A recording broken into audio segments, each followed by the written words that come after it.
अब हम श्रृंगार रस के बारे में बात करने जा रहे हैं। तो श्रृंगार रस को रसों का राजा भी कहा जाता है। तो अब हम देखने जा रहे हैं कि श्रृंगार रस की परिभाषा क्या होती है, इसके प्रकार कितने होते हैं, इसका उदाहरण क्या है, विभाव, अनुभाव, संचारी भाव, श्रृंगार रस से संबंधित सब चीज़ अब हम देखने जा रहे हैं। तो चलिए शुरू करते हैं। रस का प्रकार के अंतर्गत अब हम देख रहे हैं श्रृंगार रस। श्रृंगार रस को रसराज या फिर रसपति भी कहा जाता है।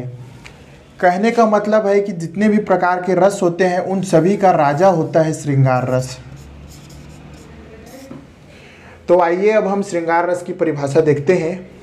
तो श्रृंगार रस की परिभाषा हो जाएगी, जहाँ पर नायक और नायिका के सौंदर्य तथा प्रेम का वर्णन हो वहाँ श्रृंगार रस होता है।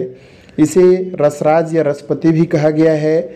श्रृंगार रस का स्थायी भाव रति या प्रेम होता है। तो ये तो हो गया श्रृंगार रस का परिभाषा। आइए अब श्रृंगार रस के प्रकार के बारे में देखते हैं। श्रृंगार रस दो प्रकार के होते हैं। पहला प्रकार है हमारा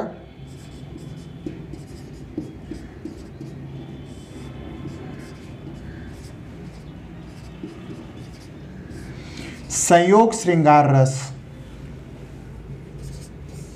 और दूसरा प्रकार है हमारा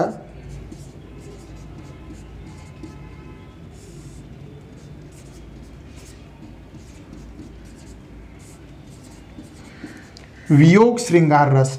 तो संयोग श्रृंगार रस और वियोग श्रृंगार रस, ये श्रृंगार रस के दो प्रकार होते हैं। यदि आप इन दोनों के उदाहरण, परिभाषा ये सब देखना चाहते हैं तो डिस्क्रिप्शन पे लिंक दे दूंगा, वहां जाकर के देख सकते हैं।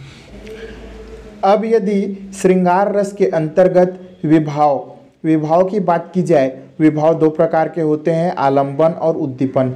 तो आलंबन विभाव में आएगा नायक और नायिका, और उद्दीपन विभाव में आएगा आलंबन का सौंदर्य, प्रकृति, रमणीक वन, मनमोहन स्थान, भंवरों का गुंजन, पंछियों का चहचहाना।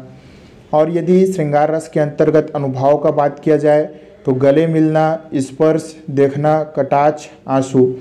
यदि स्थायी भाव का बात किया जाए तो श्रृंगार रस का स्थायी भाव रति या प्रेम होता है। संचारी भाव इसके अंतर्गत जड़ता, उन्माद, स्मृति, रुदन आते हैं।